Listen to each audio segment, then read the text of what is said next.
Welcome back to my YouTube channel. ಇವತ್ತು ನಾನು ನಿಮಗೆ ತುಂಬ ಬೇಗ ಈಸಿಯಾಗಿ ಮಾಡುವಂಥ ಒಂದು ಪಲ್ಯದ ರೆಸಿಪಿ ತೋರಿಸ್ತೀನಿ.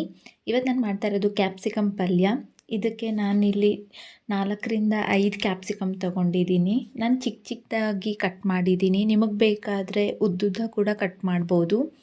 ಫಸ್ಟ್ ಇದನ್ನು ಒಂದು ಬಾಣಲಿಗೆ ಹಾಕಿಬಿಟ್ಟು ಒಂಚೂರು ಆಯಿಲ್ ಹಾಕ್ಕೊಂಡು ಕ್ಲೀನಾಗಿ ಫ್ರೈ ಮಾಡಿ 2 to 3 minutes ಚೆನ್ನಾಗಿ ಫ್ರೈ ಮಾಡ್ಕೊಂಡು ಆದಮೇಲೆ ಅದನ್ನು ತುಂಬ ಹೊತ್ತಿಸ್ಲೂಬಾರ್ದು. ಲೋ ಫ್ಲೇಮಲ್ಲಿ ಇಟ್ಕೊಂಡು ಚೆನ್ನಾಗಿ ಫ್ರೈ ಮಾಡ್ಕೊಳ್ಳಿ.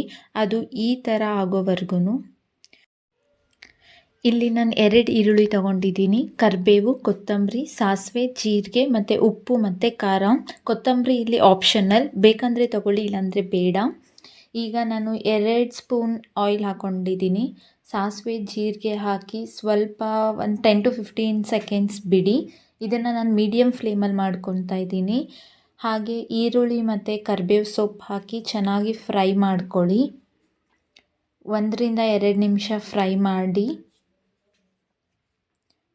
ಸ್ವಲ್ಪ ಅರಿಶಿಣದ ಪುಡಿ ಹಾಕ್ತಾಯಿದ್ದೀನಿ. ಎಲ್ಲನೂ ಕೂಡ ಚೆನ್ನಾಗಿ ಮಿಕ್ಸ್ ಮಾಡ್ಕೊಳ್ಳಿ.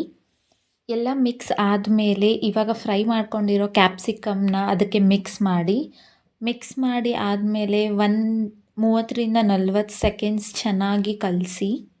ಇದಕ್ಕೆ ನೀವು ಕಡಲೆ ಬೀಜನ ಪುಡಿ ಮಾಡಿ ಕೂಡ ಹಾಕ್ಬೋದು, ಅದು ತುಂಬ ಚೆನ್ನಾಗಿರುತ್ತೆ.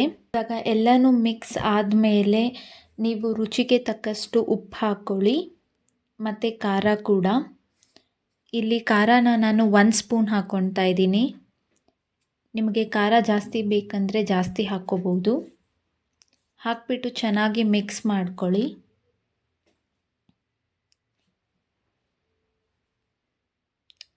ಇದು ಎಲ್ಲ ಮಿಕ್ಸ್ ಆದಮೇಲೆ ಒಂದು ಸ್ವಲ್ಪ ನೀರು ಹಾಕ್ಕೊಳ್ಳಿ. ಒಂದು ಸ್ವಲ್ಪ ನೀರು ಹಾಕ್ಕೊಂಬಿಟ್ಟು ಕುದಿಯಕ್ಕೆ ಬಿಡಿ. ಇದನ್ನು 1-1.5 ನಿಮಿಷದಷ್ಟು. ಇದು ಚೆನ್ನಾಗಿ ಕುದ್ಕೊಂಡಾದಮೇಲೆ ನೀವು ಲಾಸ್ಟಲ್ಲಿ ಒಂದು ಸ್ವಲ್ಪ ಕೊತ್ತಂಬರಿ ಸೊಪ್ಪನ್ನ ಹಾಕ್ಬೋದು. ಬೇಡ ಅಂದರೆ ಏನು ಅವಶ್ಯಕತೆ ಇಲ್ಲ. ಈಗ ಟೇಸ್ಟಿಯಾದ ಕ್ಯಾಪ್ಸಿಕಮ್ ಪಲ್ಯ ರೆಡಿಯಾಗಿದೆ. ಇದನ್ನು ಚಪಾತಿ ರೊಟ್ಟಿ ಜೊತೆಗೆ ತಿನ್ಬೋದು. ವಿಡಿಯೋಸ್ ಇಷ್ಟ ಆದರೆ ಸಬ್ಸ್ಕ್ರೈಬ್ ಮಾಡಿ, ಲೈಕ್ ಮಾಡಿ.